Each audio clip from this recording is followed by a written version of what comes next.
اوس مو د خپل ټیک ټاک اکاونټ فالوورز ویوز همدارنګه شیر او فیورټس په دې طریقه سره اضافه کړئ بغیر له دې څخه چې چاته تاسو پیسې ورکړئ ٹھیک ہے او د خپل اکاونټ فالوورز ویوز همدارنګه زیات کړئ د بل څه څخه موږ چینل سبسکرایب کړئ نو ملګرو موږ به تاسو ته په ټیلیګرام چینل کې د دې ویب سایټ لینک ښودلی وي نو تاسو به په هغه لینک باندې کلیک وکړئ نو تاسو ته به ملګرو درنه سره یوه صفحه راخلاصه شي دلته به تاسو ورته دا کاپیچا خال کړئ او هغه پاس لغات تاسو ته ښکاري هغه به دلته ورته ولیکئ او په لوډینګ باندې به کلیک وکړئ نو ملګرو درنه سره یوه صفحه به راخلاصه شي دلته تاسو ته ښکاري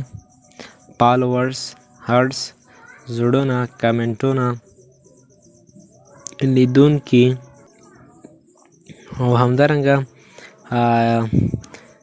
شیر په زیات اندازه سره تاسو کولی شئ له دې اپلیکیشن څخه ګټه واخلئ او د خپل ټیک ټاک اکاونټ فالوورز ویوز هرټس همدارنګه نور ډېر څه زیات کړئ نو راځو په ویوز باندې کلیک کوو غواړو چې ویوز زیات کړو نو دلته به تاسو ملګرو د خپل ټیک ټاک د ویډیو څخه لینک را کاپي کړئ او دلته به یې پیسټ کړئ راځو لینک دلته پیسټ کوو نو ملګرو لینک مو چې پیسټ کړو نو په سرچ باندې به کلیک وکړئ نو تاسو اکاونټ ته به ویوز زیات شي نور هم ملګرو په همدا طریقه سره ترسره کولی شئ او خپل چینل ویرال کړئ تر بیا د خدای په امان